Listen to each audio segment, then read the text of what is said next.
The Ukrainian Air Force says a serious shortage of interceptor missiles meant none of the 23 ballistic missiles fired by Russia at Kyiv on Sunday night were shot down. At least 12 people were killed in the second large-scale Russian attack on the Ukrainian capital in a week, officials said. 3 more were killed in the wider Kyiv region.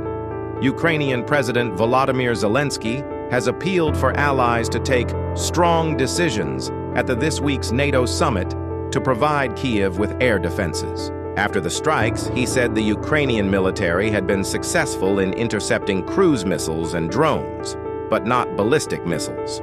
Sunday's massive Russian attack consisted of 68 missiles and 351 strike drones, he said in a post on X. Zelensky warned that Moscow would continue to hit residential buildings as long as defensive Patriot missiles remain in our allies' stockpiles. It was another frightening night for people in the capital, with loud explosions and the boom of Ukraine's air defenses in action. Once again, many residents sought shelter underground. Widespread destruction was visible on Monday morning.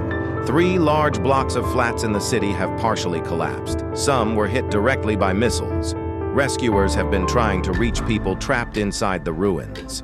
The strikes hit several buildings across the city, Kyiv Mayor Vitaly Klitschko said, adding that fires had broken out in some apartment complexes. Warehouses and a garage workshop were also damaged, he said. Helicopters have been shuttling back and forth in the sky, carrying water from the river to douse fires in the city. Kyiv's top military administrator, Timur Tkachenko, said 49 were people injured in the capital, with Zelensky saying there were 16 injuries in the wider region. Moscow's latest barrage was repelled by aviation, anti-aircraft missile troops, electronic warfare and unmanned systems units, and mobile fire groups of the Defense Forces of Ukraine, Ukraine's Air Force said. Preliminary data recorded at 0830 local time, 0630 BST, showed 37 missiles and 326 drones were shot down or suppressed, it added. Hours before the latest strikes, Zelensky had warned that Moscow was preparing a second massive strike on Kyiv following its attacks on Thursday that killed 30 people. After the barrage of drone and missile strikes on Thursday night, tens of thousands of residents evacuated to metro stations around the city as alarms blared in the early hours of Friday morning.